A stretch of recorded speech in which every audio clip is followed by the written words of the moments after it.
Under முன்பு நின்று, under அப்படின்னா அண்ட வானவர்களுக்கெல்லாம் தலைவனான தேவாதி தேவனான மகாதேவனான எம்பெருமானுக்கு முன்னாடி நின்று நாவுக்கரசருடைய பாவத்தை சொல்ற. ஆடினார் பாடினார் அழுதார். சுவாமி கைலாய காட்சிக்காக பார்க்குற போது அவருக்கு அவருடைய பாவம் முடிவுக்குள்ள செய்யலாம். சுவாமியை பார்த்து ஆனந்தப்பட்டு ஆடினாரா பாடினாரா அழுதார்.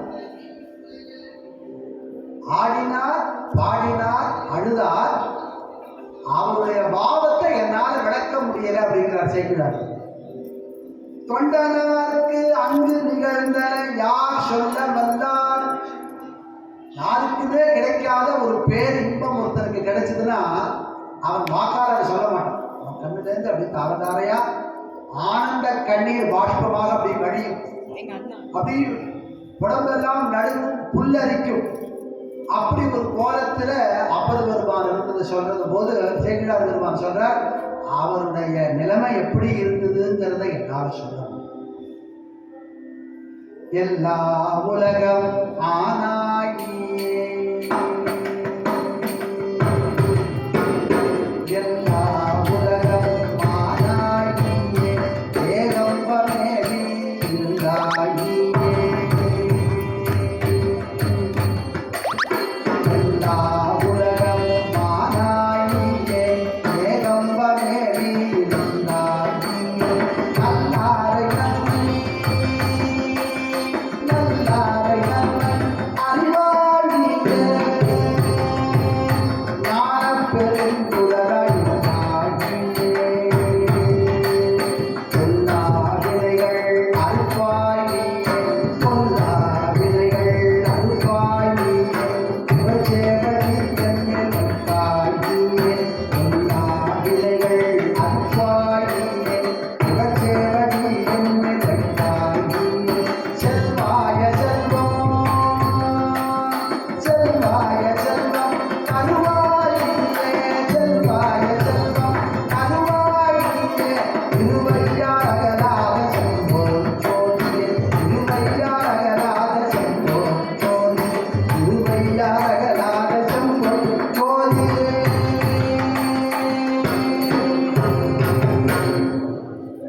அப்படியெல்லாம் பாடி எல்லாம் நீதான் அத்தனையும் நீதான்னு பாடின ஸ்தலம். இந்த தலத்துக்கு திருஞான சம்பந்தரும் திருநாவுக்கரசரும் வந்து தரிசனம் பண்ணி இப்படி பதிகங்கள்லாம் பாடின காலம். அவ காலத்துக்கு அப்புறம் 100 ஆண்டுக்கு அப்புறம் இந்த தலத்துக்கு வருகை புரிந்தவர் சுந்தரமூர்த்தி சுவாமி.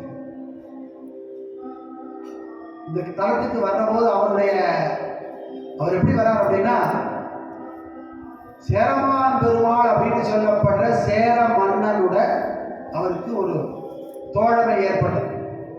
63 நாயன்மார்கள். அவளுக்கு என்ன பெருமை அப்படின்னா, அவா காலத்துல வாழ்ந்தவாளை பத்தி நிறைய பாடி, அவா காலத்துல யாரெல்லாம் அடியார்கள் இருக்காளோ அவளுடைய பேரை எல்லாம் சொல்லி பாடி. அப்படி இந்த சேரமான் பெருமாள் சுந்தரமூர்த்தி சுவாமிகளை குருவாக எடுத்துட்டு அவருடைய காலில் விழுந்து விழுந்து எழுந்திருக்கிறார். ஆனா இவர் என்ன பாடுறார் அப்படின்னா,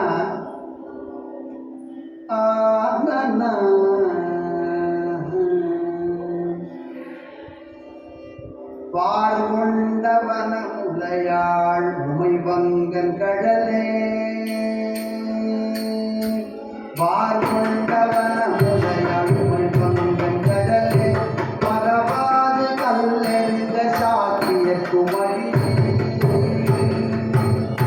சீர்கொண்ட புகழ்வல்லல் சீர்கொண்ட புகழ்வல்லல் சிறப்புக்கு மணியே செங்காட்டல் குடிமேய சிறுகொள்ள கரியே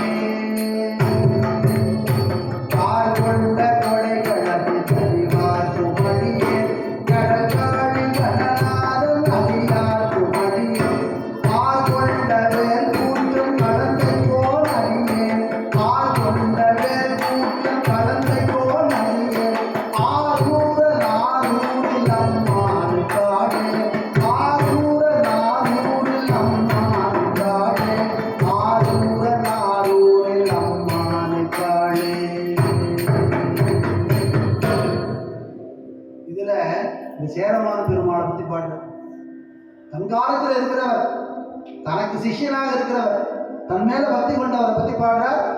அவருடைய அடியாருக்கும் அடியேன் நான். அப்ப எவ்வளவு ஒரு பணிவு! சிவபெருமானுடைய அடியார்கள் யார் இருந்தாலும் அவளுக்கெல்லாம் நான் அடியேன்னு பாடுற பாவத்தில் பாடுற சுந்தரமூர்த்தி சுவாமி. இந்த சேரமான் பெருமானுடைய பேர் இங்க எப்படி சொல்லப்படுறது அப்படின்னா, கழற்ற அறிவார். நமக்கு ஒன்றும் புரியல இல்லையா? கடல் அப்படின்னா நடராஜ பெருமானுடைய திருவடியில இருக்கிற சடங்கை, அந்த சப்தத்தை, அந்த சடங்கையுடைய ஒலிய அவர் கேரளால மன்னவனா இருக்கிறார். சேரமான் பெருமாள் ராஜா மஞ்சைக்களம் அப்படிங்கிற ஊரை கேபிட்டலா கொண்டு ராஜ்யம் பண்ற ராஜா, அவருடைய காதுல நடராஜ பெருமானுடைய சிலம்பொலி கேட்கும். அதனால களறிட்டு அறிவார். நடராஜ பெருமானுடைய சடங்கை ஒலியை நித்தம் கேட்கிறவரான ராஜானா அவர் பேர் பண்ண சிவபக்தரார். நிச்சயம் சிவாராதனை பண்ணுவார். மத்தியானம் சாப்பிடுறதுக்கு முன்னாடி சிவபூஜை பண்ணிட்டு நமஸ்காரம் பண்ற போது நடராஜ பெருமான், இங்கு சிதம்பரத்தில் ஆடுற நடராஜ பெருமானுடைய சலங்கை ஒலி அவர் காதுல கேட்கும். அது கேட்டாதான் அன்னைக்கு அவர் ஆகாரம் பண்ணுவார், இல்லைன்னா அன்னைக்கு முழுக்க உபவாசம். ஒரு சமயம் சுந்தரமூர்த்தி சுவாமிகள் சிதம்பரத்தில் இருக்கிற நடராஜ பெருமான் தரிசனம் பண்ணி அங்க பதிகங்கள் பாடிட்டு இருக்கார்.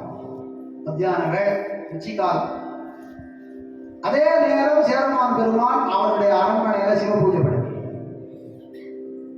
அப்படி அவர் சிவபூஜை பண்ற நேரத்துல இவர் நடராஜ பெருமான் பதிகம் பாடிட்டு இருக்கார். நடராஜ பெருமான் அவருக்கு 1000 காது இருக்கு, 1000 கண்கள் இருக்கு, சர்வ வியாபியான பரமேஸ்வரன். ஆனா அவர் எப்படி இருக்கார் அப்படின்னா, சுந்தரமூர்த்தி சுவாமிகள் தன்னுடைய அத்தனை கரணங்களை 5 பேர் அறிவையும் அப்படி நடராஜ பெருமான்ல அப்படி அவருடைய பாதத்தில் சமர்ப்பணம் பண்ணி இந்த தேவாரம் பாடுற போது நடராஜ பெருமான் தன்னையே வளர்ந்து சுந்தரமூர்த்தி சுவாமிகளுடைய தேவாரம். இப்போ சேரமான் பெருமாளுக்கு நடராஜ பெருமானுடைய திருவடி கடலானது கேட்கல, சத்தம் கேட்கல.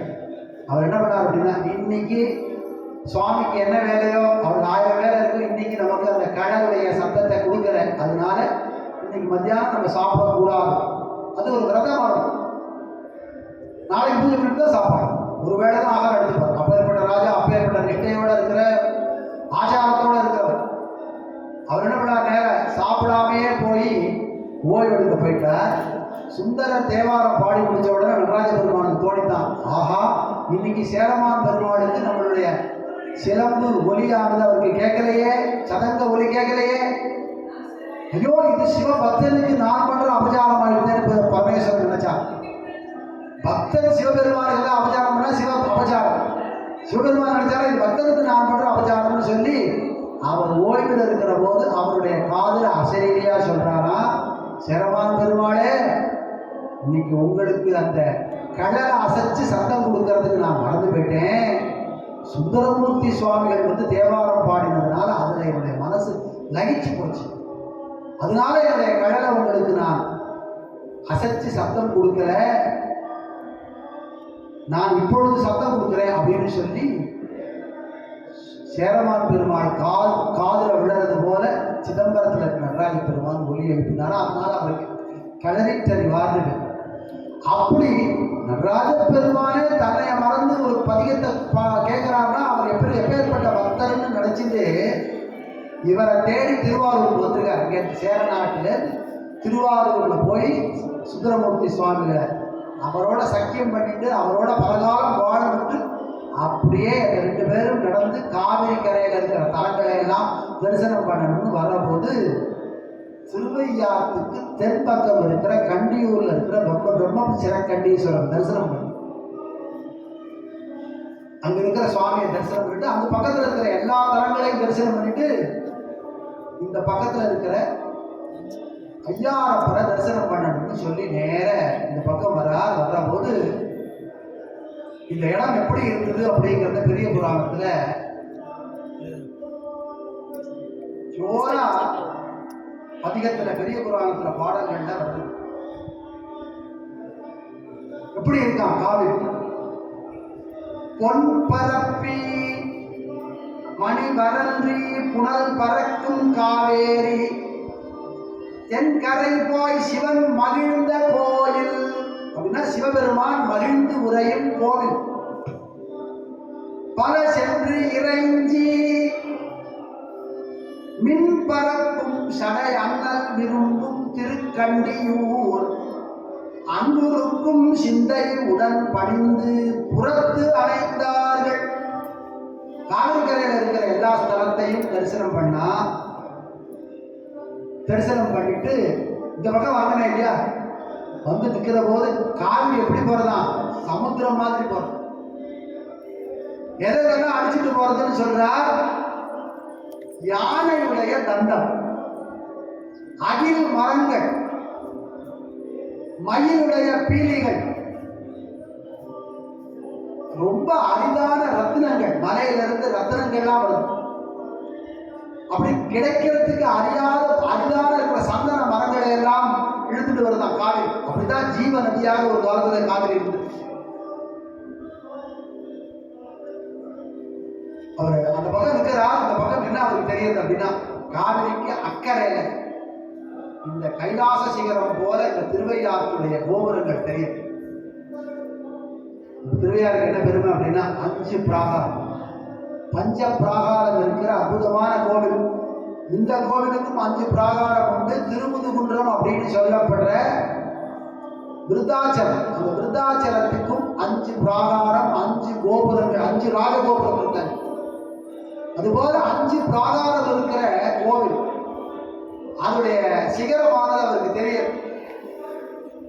வடகரையில் திருவையாறு தோன்ற மரக்கரங்கள் உடலுருக உள்ளுருக உச்சியின் மேல் குவித்து அருளி தலைமையில கை வச்சு அப்படியே பார்த்துட்டு இருக்காரு. திருவையாறு கோபுரத்தை பார்த்து அவருக்கு பக்தி ஏற்பட்டு போச்சு. அப்படி தன்னை மறந்து அப்படி நிற்கிற நடுவில் என்ன ஓடுது அப்படின்னா, கடல் பறந்தது என பெருகும் காவிரியை கடந்து ஏறி தொடர்பு உடைய திருவடியை தொடுவதற்கு நினைவுற்றார். ஒரு சங்கல்பம் பண்ணிட்டாரா என்ன அப்படின்னா, இந்த காவிரியை கடந்து அக்கறைக்கு போய் திருவையாற்று சிகரத்தில் இருக்கிற எம்பெருமான கோவில் கொண்டு இருக்கிற எம்பெருமான தரிசனம். இவரை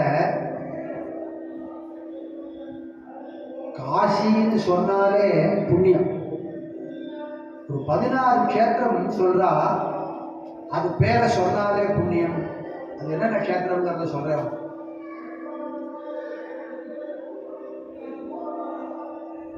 தில்லைவனம், காசி, திருவாரூர், மாயூரம், முல்லைவனம், கூடல், முதுகுன்றம், நெல்லை, கடல், காஞ்சி, கடுக்குன்றம், மலைக்காடு, அருணை, காலத்தி, வாஞ்சியம் என முக்திவர். இதுல காசின்னு சொல்லியாச்சு. அப்ப காசிக்கு இணையான தலமான இந்த திருவையாருடைய பேரை சொன்னாலும் முக்தி, மோட்சம். அப்படி பேரை சொன்னாலே மோட்சத்தை கொடுக்கறதான இந்த திருவையாற்றை தரிசனம் பண்ணணும்னு ஆவலோட அடியார்கள் கூட்டம் எல்லாம் சேர்ந்திருக்கு. யாரா இருக்கானா, சுந்தரமூர்த்தி சுவாமிகள் இருக்கார், பக்கத்துல சேரமான பெருமாள். சுந்தரமூர்த்தி சுவாமிகள் அடிக்கடி வணங்கி வணங்கி வணங்கி அவருடைய பதிகங்கள்லாம் கேட்டு ஆனந்தப்பட்டு ஒவ்வொரு தளத்தையும் இவர் என்ன பாட போறார், அந்த தேவார திருமுறையெல்லாம் கேட்டு ஆனந்தப்படணும்னு ஆசையில் இருக்கிறேன். ஆனால் வெள்ளமும் இப்படி கரவரண்டு போகுது. இப்போ சேரமான் பெருமாளோட கூட இருக்கிற சுந்தரமூர்த்தி சுவாமிகளுக்கு திருவையாற்றில் இருக்கிற எம்பெருமான தரிசனம் பண்ணணும்னு ஆசை. சேரமான் பெருமானுக்கு என்ன ஆசைனா, சுந்தரமூர்த்தி சுவாமிகளோட போய் தரிசனம் பண்ணணும். சுந்தரமூர்த்தி சுவாமிகள் என்ன பதிகம் பாடுறாரோ அந்த காதால கேட்கும். ஐயாறு அதனை கண்டு தொழுது அருள ஆரூரர் தமை நோக்கி. ஆரூரர்னு இங்க சொல்லப்படுறது சுந்தரமூர்த்தி சுவாமி. அவருக்கு என்ன பேர் அப்படின்னா நம்பி ஆரூரர்னு பேர். நம்பி ஆரூரர் அப்படிங்கிற பேர் தான் அவருடைய பேர். செய்யாள் பிரியா சேரமான் பெருமாள் அருளி செய்கின்றார். திரு மையார் கண்டர் மருது திரு ஐயாறு இறஞ்ச மனம் குறுகி நையா நின்றது இவ்வாறு கடந்து பணிவோம் நாம் என்ன. சுந்தரமூர்த்தி சுவாமிகளே, இப்படி கடல் போல காவிரி போறது இதை தாண்டி நம்ம எப்படி போய் தரிசனம் பண்ண முடியும்? எப்படி போறது?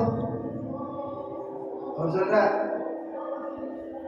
இப்போ சுவாமிக்கு என்ன அப்படின்னா, சுந்தரர் ஏதாவது ஒரு பாடலை பாடினா அந்த பாடலை கேட்டு ஆனந்தப்படுத்தி எல்லாரையும் செய்வார். அதான் எல்லா கேத்திரத்திலையும் பண்ணியிருக்கேன். ஒரு ஓலையை காட்டி ஒரு கல்யாணத்தை நிறுத்தி வச்சு 2 கல்யாணம் பண்ணி வச்சேன். மலை போல நெல்லை குமிச்சு வச்சிருந்தால் அந்த நெல்லையெல்லாம் இவர் ஒரு பதிகம் பாட அந்த நெல்லையெல்லாம் மலை போல இருக்கிற நெல்லையெல்லாம் திருவாரூருக்கு கொண்டு வந்து கொட்டினார். 12,000 பொண்ணு நதி பொண்ணை கொடுத்தால் அதை எடுத்து திருமுதுகுன்றம் அப்படிங்கிற விருத்தாச்சலத்துல போட்டு இங்க திருவாரூர்ல இருக்கிற கமலாலய குளத்துல எடுக்க வச்சார். எல்லாம் எதனால அப்படின்னா சுந்தரமூர்த்தி சுவாமிகளுடைய தேவாரம். ஒரு தேவாரம் என்னென்னலாம் பண்ணுங்கிறதுக்கு ஒரு அற்புதமான பாடல் இருக்கு. வெங்கரா உண்ட பிள்ளையை நல்குமே, வெங்கரா உண்ட பிள்ளையை நல்குமே, பிள்ளையா தேவி செல்லுமே மங்கை வாகனி தூது நடக்குமே,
சுவாமி. வெங்கரா உண்ட பிள்ளையை நல்குமே, இன்னைக்கோ ஒரு முழுங்கின முதல்ல தன் வாயிலிருந்து அந்த பிள்ளையை கொடுத்தது. வெள்ளையானையின் மீதேறி செல்லுமே, ஐராவதத்தின் மேலே ஏறி கைலாயத்துக்கு போனார். மங்கை பாகரை தூது நடத்துமே, மனைவியோட இருக்கிற பிணக்கு போறதுக்காக பரமேஸ்வரனே தூது போனார் திருவாரூர் கஷேத்திரம்.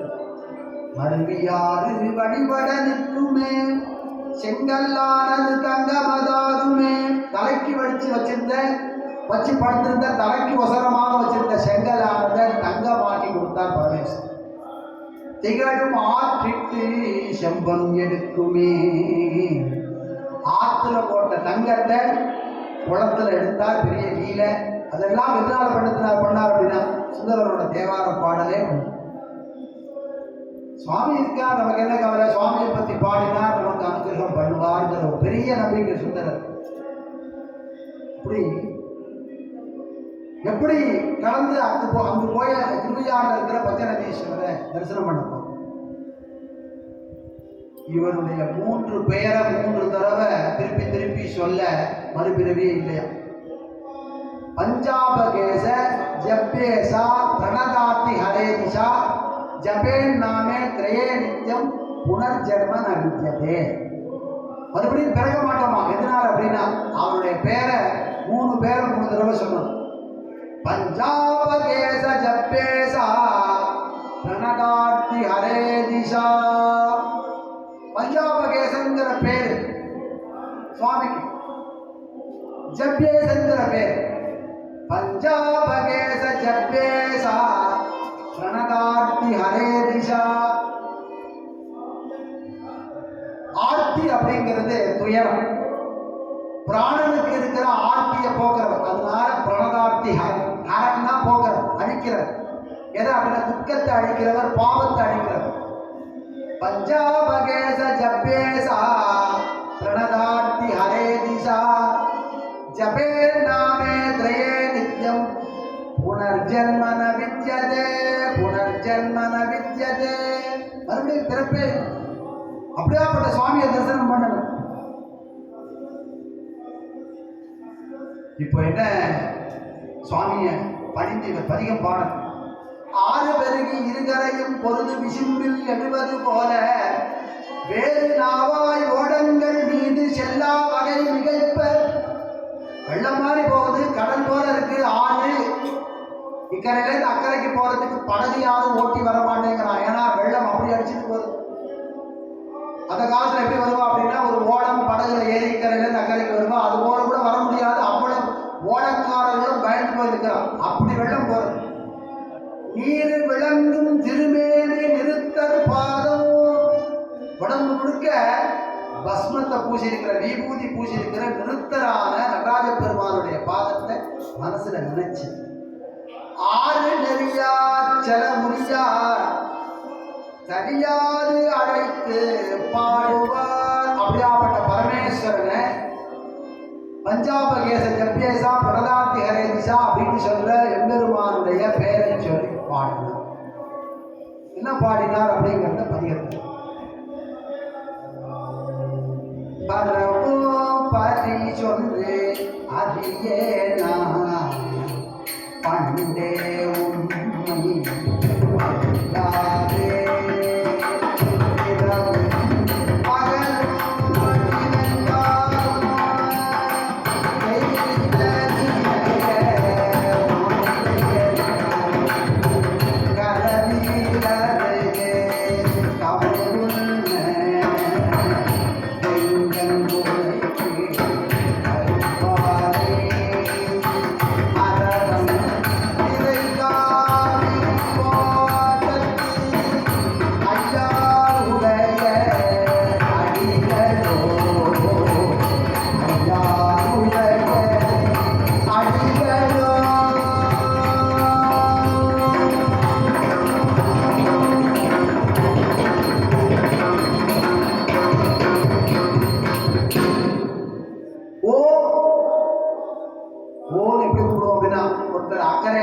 உண்மை இரவும் பகலும் நினைத்தாலும் எய்த நினைய மாட்டேன். எம்பெருமானே, உன்னை எப்படி வணங்குறது எப்படி பாடுறதுன்னு எனக்கு தெரியாது. பண்டே உண்மை பயிலாதே, ரொம்ப பழமையான மூர்த்தி, உன்னை எப்படி பாடுறதுன்னு எனக்கு தெரியும். இரவும் பகலும் நினைத்தாலும் எய்த நினைக்க மாட்டேன். இரவு பகலாக நினைச்சாலும் உன் திருவடிய முழுசாக பாடினேன்னு எனக்கு தெரியலப்பா. ஏன்னா அவ்வளவு பெருமை உடையது.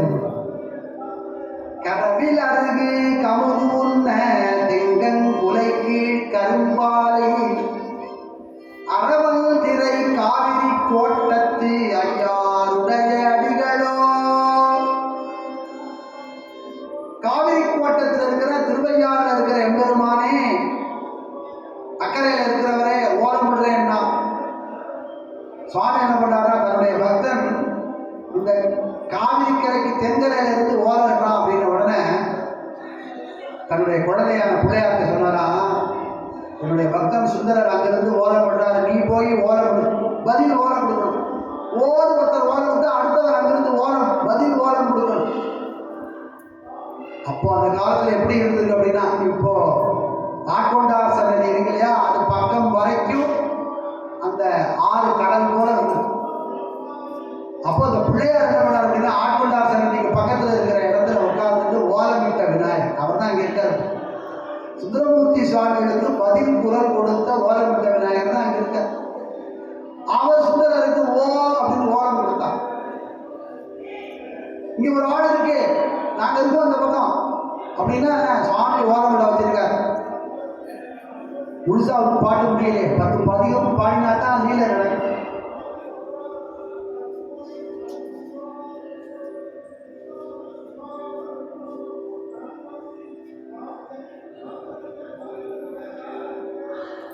எங்கே போவேன் ஆயிடினுமோ அங்கே வந்து என் மனத்தீராய் சங்கை ஒன்றும் இன்றியே தலைநாள் கடைநாள் ஒங்கவே எங்கை சடைமேல் கரந்தானே கலைமான் மறியும் கடல் மடுவோம் தங்கும் திரை காவிரி கோட்டத்து ஐயாருடைய அடிகளோ. ஒவ்வொரு பாடலும் முடிகிற போதும் ஓ ஓரம் நம்ம செயலுக்கு மீறின விஷயங்கள்லாம் இறைவனோட அருளால் நம்ம சாதிச்சுக்கலாம். இந்த கஷ்டத்திலிருந்து நமக்கு என்ன நிவாரணம், இதிலிருந்து எப்படி நம்ம வெளிவர போறோம்னு திகைச்சு இருக்கிற நேரத்தில் இந்த பலன் தரும் பதிகங்கள், இந்த பதிகங்களை எல்லாம் பாட நம்மளுடைய துயரம் எல்லாம் நீங்கி துன்பம் எல்லாம் நீங்கி அந்த துன்பத்திலிருந்து ஒரு பெரிய நிவாரணம் கிடைக்கும். எதனால் அப்படின்னா இந்த திருமுறை தேவார பதிகங்கள் பாடினார். இந்த ஓதுறதுனால இறைவனுடைய அருளால துன்பங்கள் எல்லாம் நீங்கும். அப்படி நீங்க முடியாது அப்படின்னு நினைக்கிற துன்பங்கள் கூட இடர்களையும் பதிகம், திருநீற்று பதிகம், அப்புறம் நிறைய பதிகங்கள், அஞ்செழுத்து பதிகம், சுந்தரமூர்த்தி சுவாமிகள் பாடின திருவையாறு பதிகம், இந்த பதிகத்தை எல்லாம் பாட எல்லா துயரமும் நீங்கும்.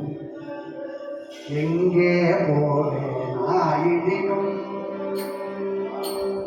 எங்கே போவேனாயிடினும் அங்கே வந்து மனத்தில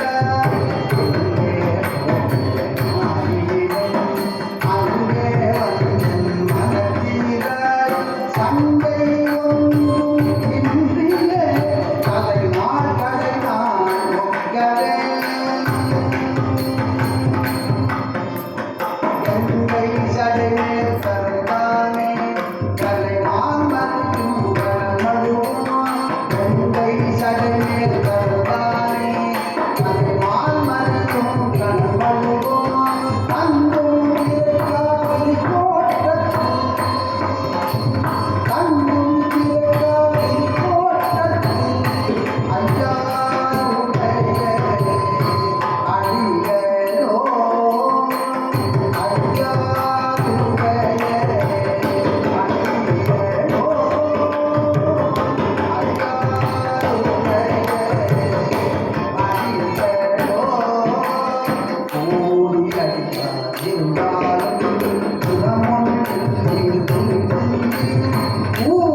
பெரிய அதிசயம் நடந்தது. கடல் போல இருக்கிற காவிரி அப்படி வழிவிட்டு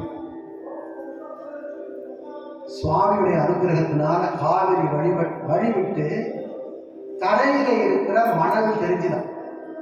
சுவாமி சொல்ற அசரீரியாக இப்பொழுது உங்கள் தொண்டர்களோட ஒவ்வொருத்தருடைய ஒரு 1000 பேர் வரா அப்படின்னா அத்தனை பேரும் இந்த தண்ணியை கிராஸ் பண்ணி வரணும் இல்லையா? மண்ணில் நிறைந்து நடமாட வந்தார் தொல்லை ஐயாற்றில் கன்று தடை உண்டு எதிர் அடைக்க கதறி கணைக்கும் குனிற்றா போல. நீங்கள் எல்லோரும் தொடர்கள் எல்லாரும் சிவபக்தா எல்லாரும் அங்கிருந்து இங்க வாங்கும், தெற்குல இருந்து வடக்கு வாங்கும்னு சொன்ன உடனே 2 பக்கமும் அணை போல ஜலம் நிற்கிறது. ஆற்றங்கரை மணல் தெரிகிறது. அதுல இறங்கி அத்தனை பேரும் வந்தாலாம். அக்கறையில இருக்கிற பசுமாடு தன் கன்றை பார்த்து ஒரு கணைக்கும். அந்த கணைப்பு ஒலியை கேட்டுட்டு கண்ணுக்குட்டியானது அந்த தாய் பசுவை நோக்கி போறது போல சிவபக்தா எல்லாரும் சிவபெருமானுடைய குரலை கேட்டு இக்கரையிலிருந்து அக்கறைக்கு போய் சேர்ந்தார். ஒன்று உணர்வால் சராச்சரங்கள் எல்லாம் கேட்க போதும் என நின்று பொழுந்தார் கொண்டி மானதியும் நீங்கி நெறிகாட்ட.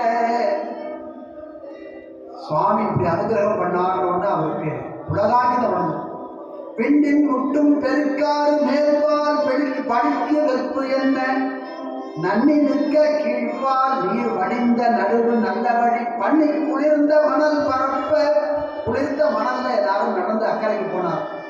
கண்ணில் பொழிந்து மயில் குலகம் கலக்க கை அஞ்சலி குவித்தார். தலைமையில அஞ்சலி கூப்பிட்டு அக்கறையில இருந்து இக்கரைக்கு நடந்து கிராஸ் பண்ணி வந்து இங்க சன்னதிக்கு வந்துட்டார்.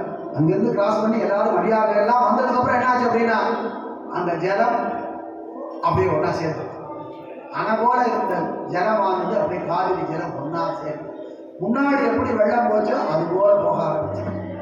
செஞ்சொல் தமிழ் நாவலர்கோடும் சேரர் பிரானும் தம் பெருமான் எஞ்சலில்லா நிலையாற்றின் நிலையே அளித்த மணல் கடியில் தஞ்சமுடைய பரிசனம் அப்படின்னா சீடர்கள் எல்லாரும் சேர்ந்து வந்து தாவும் ஏறி தலை சென்று பஞ்சநதிவானரை பஞ்சாபகேசா பஞ்சநதீஷா அப்படின்னு அவரை போற்றி பணிந்து விழுந்து எழுந்தார் பரவினார். அப்படி ஒரு லீலை பண்ணி பக்தாளோட தான் நான் இருப்பேன், என் பக்தர்களுக்கு எந்த இடரும் இல்லை, எல்லாம் அவளுக்கெல்லாம் ரொம்ப எளிமையா முடிச்சிருவேன் அப்படின்னு சொல்லி அனுகிரகம் பண்ணி பரமேஸ்வரன் பண்ண லீலை. இங்கே கோவில் கொண்டிருக்காளே அம்பாள் பரமேஸ்வரன், அவள் என்ன லீலை பண்ணானா அப்படின்னு அவளுக்கு பேர் அறம் வளர்த்த நாயகி. ஐயன் அளந்த இரு நாழி கொண்டு உய்ய அறஞ்செய்யும் உத்தவி அவளுக்கு பேர். அப்படின்னா பரமேஸ்வரன் கையில பிரம்மகபாலத்தை தாங்கி ஊர் முழுக்க உச்சவருத்தி பிச்சை எடுத்துட்டு வந்து கொடுத்த உடனே அதுல இருந்து 2 நாழி எடுத்து உலகத்துல எல்லா உயிர்களுக்கு எல்லாருக்கும் சாதம் பண்ணணும். உய்ய அறஞ்செய்யும் உத்தமியான அம்பாள் அந்த கோவில்ல அம்பாள் கோவில்ல இருக்கிற ஒரு காவலாளிக்கு தரிசனம் கொடுத்து. ரொம்ப வயசானவர் அந்த காவலாளி. ராத்திரி பகலா அந்த கோவில் வாசலையே உட்கார்ந்து இருப்பார். அவருக்கு பெரிய ஸ்லோகங்கள்லாம் ஒன்றும் தெரியாது. அம்பாள்னு ஒருத்தி உள்ள இருக்கா, ஜெகன்மாதா உள்ள இருக்காங்கிற அந்த நம்பிக்கையோட நான் உண்மையாக நமக்கு அதான கோவிலுக்குள்ள இருக்கிற அம்பாள் ஜெகன்மாதா நமக்காக இருக்கா, நம்மளை ரட்சிக்கிறா, அவளுடைய அனுகிரகத்தினால நமக்கு எல்லாம் கிடைக்கிறது அப்படிங்கிறத மனசுல நினைச்சிட்டு ஒரு காவலாளியாக வாசல்ல இருக்கிறவருக்கு ஒரு ஆடிப்பூர உற்சவம். அந்த உற்சவத்தின் போது நிறைய அடியார்கள் எல்லாம் வருவார். எல்லாரும் வந்து சகசிரநாமார்ச்சனை பண்ணுவார். அந்த காலத்துல பூச்சொலிகள் அப்படிங்கிறதெல்லாம் நடக்கும். நிறைய புஷ்பாஞ்சலி பண்ணுவோம் அம்பாளுக்கு. இத்தனையும் நடக்கிறதுனால சுவாமியுடைய நாமம் அம்பாளுடைய நாமம் ஒலிச்சுட்டே இருக்கிறதுனால அந்த இடத்துல சாநித்தியம் பெறுகிறது. ஒரு நாள் இந்த மாதிரி வைபவம் எல்லாம் ஆடி போறதுக்கு எல்லாம் முடிச்ச உடனே கோவில் அடைக்கும் தருணம் வந்தது. கோவில் பூஜாரி குருக்கள் அந்த கோவிலை அடைச்சி சாவியெல்லாம் எடுத்துட்டு யுத்தமும் செய்யறது போல எடுத்துட்டு உள்ள போயிட்டார், வெளியில போயிட்டார் அவர். இவர் காவலாளி கோவில் கதவுக்கு வெளியில உட்கார்ந்துருக்கார். அப்போ உள்ள பெண்கள் எல்லாம் சேர்ந்து கோலாட்டம் ஆடுறது போல விஷயம். ராத்திரி முழுக்க அது கேட்கறது அவரால் இருக்க முடியும். யாரோ உள்ள கோவிலுக்குள்ள இருக்காங்கிற ஒரு நினைப்பு அவருக்கு இருக்கு. யாரோ குற்றமா இருக்கா போல இருக்கு. எல்லாரும் கோலாட்டம் முடிச்சு பாடிட்டே இருக்காரு. அப்போ அவர்கிட்ட இருக்கிற சாவியை திறந்து உள்ள என்னதான் நடக்கிறது பார்ப்போம்னு சொல்லி சாவியை திறந்து உள்ள பார்த்தா அம்பாளுடைய சக்தியுடைய அக்கறை தோழிகள் எல்லாரும் கோலாட்டம் ஆடிக்கொண்டு அம்பாளை நடுவில் ராஜராஜேஸ்வரியாக அம்பாள் அமர்ந்திருக்க எல்லாரும் அவனை சுற்றி கோலாட்டம் ஆடுற காட்சியை அவர் பார்த்த கொஞ்ச நேரம் ஒரு க்ஷணம் அந்த காட்சி மறைஞ்சது. அத்தனை அம்பாள் அவருடைய தோழிகள் எல்லாரும் அப்படியே ஒரே சக்தி ஜோதி வடிவமாகி அப்படியே கருவறைக்குள்ள அப்படியே ஐக்கியமா இருப்பாங்க. பார்த்து மறுநாள் அந்த குருக்கள்கிட்ட வந்து சொல்றார், நான் இப்படி ஒரு காட்சியை தெய்வீக காட்சியை பார்த்தேன், நேற்று ராத்திரி முழுக்க ஒரே கோலாட்ட சப்தம் கேட்டுட்டே இருந்தது எனக்கு அப்படி. அப்போ அவர் சொல்றார், இத்தனை நாள் நான் அவருடைய திருவடிக்கு பூஜை பண்ணிட்டு இருக்கேன், எனக்கு கிடைக்கல அந்த பாக்கியம், உனக்கு கிடைச்சிருக்கு. நீ எப்பேற்பட்ட பாக்கியசாலி, அம்பாள கண்ணால ராஜராஜேஸ்வரியான அந்த அரம்பழத்த நாயகியை உன் கண்ணால பார்த்துட்டேன். நீ கொஞ்ச நாள் தான் அந்த பூமியில் இருப்பேன்னு சொல்ல, அவர் கொஞ்ச நாள் மட்டும் இருந்து அந்த அம்பாளுடைய சரணத்தை அடைச்சிட்டார். அப்படி லீலைகள் அம்பாள் பண்ணியிருக்காங்க. தியாக பிரம்ம காலம், அவருடைய காலத்துல அவர் ராமராமா ராமராமான்னு சொல்லி இங்க இருக்கிற மாட வீதிகள்ல குஞ்சவிருத்தி எடுத்துட்டு வந்து அந்த அக்ஷரை அதை கொண்டு வந்து ஆற்றுல சாதம் படித்து ராமபிரானுக்கு நிவேதனம் பண்ணி அந்த பிரசாதத்தை தான் எடுத்துப்பாங்க. குஞ்சவிருத்தி அப்படின்னு சொல்ற பாகவத தர்மத்துப்படி வாழ்ந்தவர். அப்படி வாழ்ந்தவர் முதல்ல அந்த ஹரிநாராயணா ஹரிநாராயணா அந்த பஜனையை எங்க ஆரம்பிப்பார் அப்படின்னா இந்த அரண்வளர்த்த நாயகி சன்னதியில ஆரம்பிப்பார். என்ன காரணம் அப்படின்னா இந்த அரண்வளர்த்த நாயகி நம்ம கண்ணுக்கெல்லாம் தெரிய மாட்டா, அந்த காலத்துல இருந்த யார் கண்ணுக்கு தெரிய மாட்டா, தியாகிகளுடைய கண்ணுக்கு மட்டும் தெரியவாளாம். அங்கிருந்து உள்ளேருந்து வந்து இந்த அம்பாள் ஒரு பிடி அக்ஷதைய தியாக பிரம்மத்துடைய அக்ஷய பாத்திரத்துல அப்படி போட்டு அனுகிரகம் பண்ணுவாங்க. அப்படி அக்ஷதையை போட்டு அனுகிரகம் பண்ணதுனால அவர் ராமநாமா 9 கோடி ராமநாமா சொல்லி இதே தரத்துல இப்பேற்பட்ட சிவக்ஷேத்திரத்துல அவர் சுவாமியுடைய பக்கத்திலேயே அவருக்கு அதிஷ்டானம் சன்னியாசம் வாங்கிட்டு அதிஷ்டானம் எடுத்துட்டு இங்கே இருக்க. ராமராமான்னு சொல்றாரே, சிவக்ஷேத்திரத்துல போய் ராமநாமா சொல்லலாமா அப்படின்னா காசியில் இருக்கிறவாள்லாம் சொல்றா, ராம அப்படிங்கிற 2 எழுத்து, ராமனை மட்டும் குறிக்கிற பரம்பிரம்மத்துடைய பேரு. நாங்கள் ஏன் ராமா ராமா சொல்றாங்கன்னா ஹரா உமா ஹரா உமா ஹரா உமா திருப்பி திருப்பி சொல்லி பாருங்க, அது ராமான்னு வரும். ஹரா அப்படிங்கிற சிவனுடைய நாமமும் உமா அப்படிங்கிற அம்பாளுடைய நாமத்தை தான் நாங்கள் ராமா ராமான்னு சொல்றோம் அப்படின்னு காசியில் இருக்கிற பண்டாக்கள்லாம் சொல்றோம். அந்த ராமநாமத்துக்குள்ள சிவபெருமானும் அம்பாளும் ஐக்கியம். அந்த நாமத்தை சொல்லியே அவருக்கு உஞ்சவிருத்தி எடுத்து 9 கோடி ராமநாமாவை சொல்லி ராமனை கண்ணால பார்த்துட்டு ராமனோட ஐக்கியம்.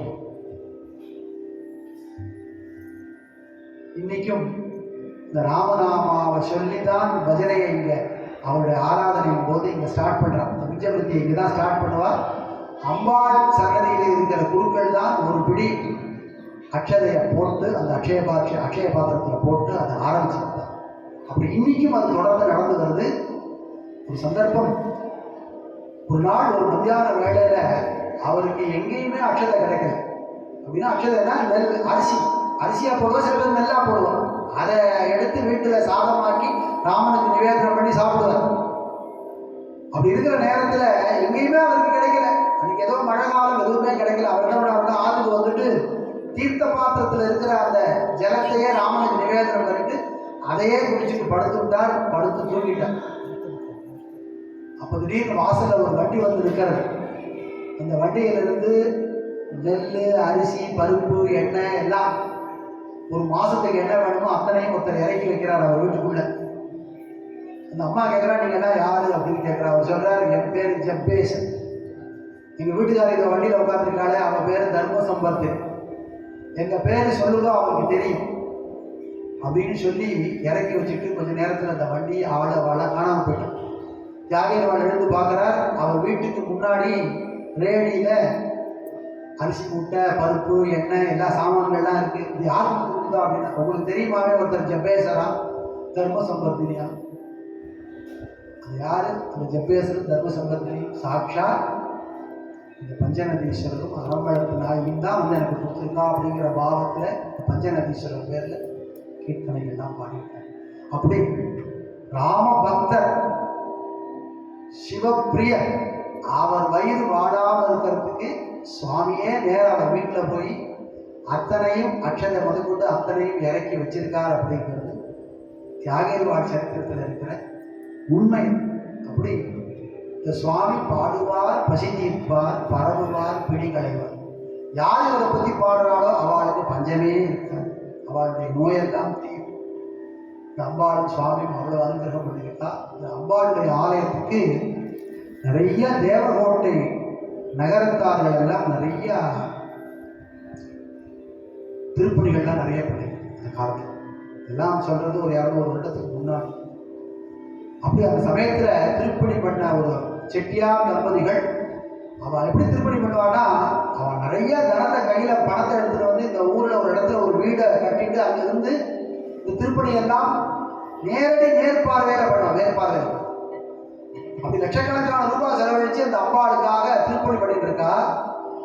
அவளுக்கு ஒரு மனம் வளர்ச்சி குன்றிய ஒரு குழந்தை, ஒரு பையன், அவனையும் வச்சுட்டு இருக்கா கூட. அவனையும் வச்சுட்டு இந்த திருப்பணிகள்லாம் ஜோரா நடக்குது. திருப்பணி வந்து நடந்துட்டு இருக்கிற நேரம் நல்ல மழை காலம், காவிரியில இருகரையும் ஜலம் பிரவாகிச்சுட்டு ஓடுறது. அந்த சந்தர்ப்பத்தில் ஒரு நாள் காலையில திடீர்னு அந்த குழந்தைய காணும். ஊரெல்லாம் தேடுறான். மன வளர்ச்சி குன்றிய குழந்தை. அவன் எங்க நடந்து போனானோ என்னவோ, ஊர்ல இருக்கிறவங்களாம் சொல்றா எங்கேயாவது காவிரியில் இறங்கிட்டானோ அப்படின்னு. ஒரு நாள் முழுக்க தேடுறா.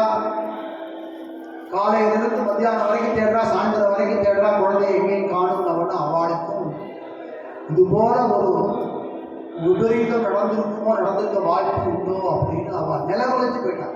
இருக்கிற ஒரே குழந்தை, அவனும் உடம்பு முடியாதவன், அவனுக்கு இப்படி ஒரு நிலவு வந்திருந்தேன்னு அவன் நேர அந்த அம்பாளுடைய சன்னதியில ராத்திரி போய் அப்படி உட்கார்ந்து இருக்கார். சித்தப்பிரம பிடிச்சவர் போல அவளையே பார்த்துட்டு இருக்கார். அந்த அம்பாள் சன்னதியில இருந்து ஓடு கத்தி அழறான். என் குழந்தைக்கு இப்படி பண்ணிட்டே, நீ என் குழந்தை எங்க இருக்கான்னு தெரியலையே, அந்த குழந்தை எனக்கு வேணும் வேணும் வேணும்னு கதறி அட.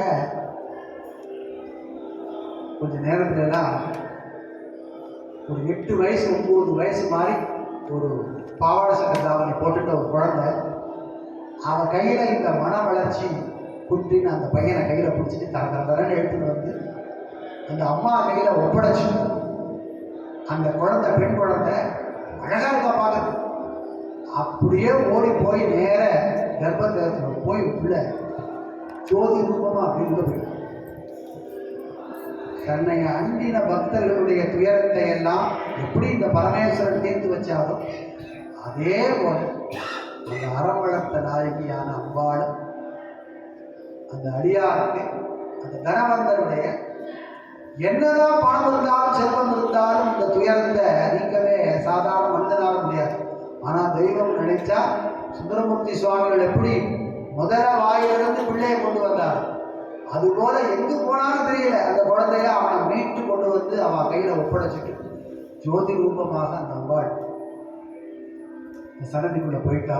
அப்படி அறம் வளர்த்த நாயகி அம்பாளுடைய லீலை அவன் சன்னதியிலிருந்து இன்னைக்கு சிவநாம மகிமை பரமேஸ்வருடைய நாமத்தை சொல்லி அவருடைய பெருமையெல்லாம் சொல்லி கொஞ்ச நேரம் இன்னைக்கு சோமவார பிரதோஷத்தன்னைக்கு சுவாமியுடைய லீலைகளையும் அவருடைய கருணை, சுவாமி ஏன் ஆலயத்தில் கோவில் கொண்டிருக்கார் அப்படின்னா நமக்கு எல்லாம் அனுகிரகம் பண்ணணுங்கிறதுக்காக. அப்படியாப்பட்ட சுவாமியை மறக்காம வந்து நித்தியம் தரிசனம் பண்ண வேண்டியது நம்மளுடைய கடமை.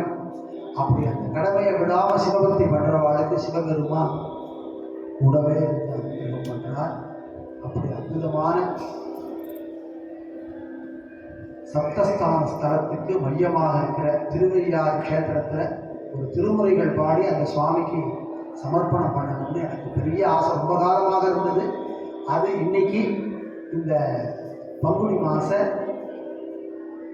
வளர்பிறை திரையோதசி அன்னைக்கு சுவாமியுடைய அனுகிரகத்தினால ஒரு பெரிய ஒரு பாக்கியமாக இந்த நிகழ்ச்சியை தந்துறேன். இதுக்கு துணையாக எனக்கு சௌகரியமாக அந்த வயலின் மாஸ்டர் இந்த குழந்தை, அந்த மிருதங்க மாஸ்டர் இந்த குழந்தை எல்லாரும் க்ஷேமமாக நிறையா இசையில் நிறைய அவள்லாம் பெரிய வித்வான்களாகி சுவாமியுடைய திருப்பணிக்காக தங்களை தான் ஒப்படைக்கும். அந்த குழந்தைகள்லாம் அப்படி தான் பண்ணிட்டு இருக்கு. அப்படி அவள்லாம் பண்ணணும்னு அவள்கிட்ட நான் பிரார்த்தனை பண்ணிக்கிறேன். இதுக்கு அனுமதி கொடுத்த இந்த கோவில் நிர்வாகத்தார், அவளுடைய அனுமதி இல்லாமல் இது பண்ண முடியாது. அவள் அப்படி ஒரு முதல் நாள் அவள்கிட்ட சொன்னதுலேருந்து நீங்கள் வந்து என்றைக்கு வேணாலும் வந்து பண்ணிக்கலாம், ஒரு கடிதம் கொடுத்து பண்ணிக்கலாம்னு அவளும் இதை பண்ண வச்சா. இதை லைவ் ரிலேயாக நம்மளுடைய திருவையார் சேனல் அவளும் கேட்டுக்கொண்டதுக்கு அவளும் வந்து ரொம்ப அற்புதமான லைவ் ரிலே பண்ணிட்டு இருக்கா. உலகத்தில் இருக்கிற எல்லா பக்கத்தில் இருக்கிற பஞ்சநதி பக்தர்கள் சிவபக்தம் அத்தனை பேரும் பார்த்து கழிக்கலாம். அப்படி எடுத்து போட்டுட்டு அது எத்தனை நாள் வேணாலும் அதில் இருக்கும், எத்தனை தடவை வேணாலும் பார்த்துக்கலாம். அப்படி ஒரு பாக்கியம் நமக்கு டெக்னாலஜி நமக்கு ஒரு பெரிய பாக்கியத்தை கொடுத்துருக்கு. அப்படி தெய்வத்துடைய அனுகிரகம் இது மூலமாக எல்லாருக்கும் போய் சேரும். ஒரு பெரிய பாக்கியம் நமக்கு. அவாளும் நமக்கு ஆடியோ சிஸ்டம்லாம் கொடுத்து நமக்கு அனுகிரகம் பண்ணவா அவாளும் இருக்கா. அவாளுக்கும் நம்முடைய நன்றி எல்லாம் சொல்லி இந்த திருமுறை நிகழ்ச்சியை இந்த உலகெல்லாம் பாடல் பாடி இதோட போகிறோம். உலகெல்லாம் உணர்ந்து ஓதற்கு அறியவன் நிலவுலாவிய நீர்மலிவேரியன் அழகில் சோதியன் அம்பலத்தாடுவான் மலர் சிலம்படி வாழ்த்தி வணங்குவான். எங்கும் இன்பம் பெருகும் இயல்பினான்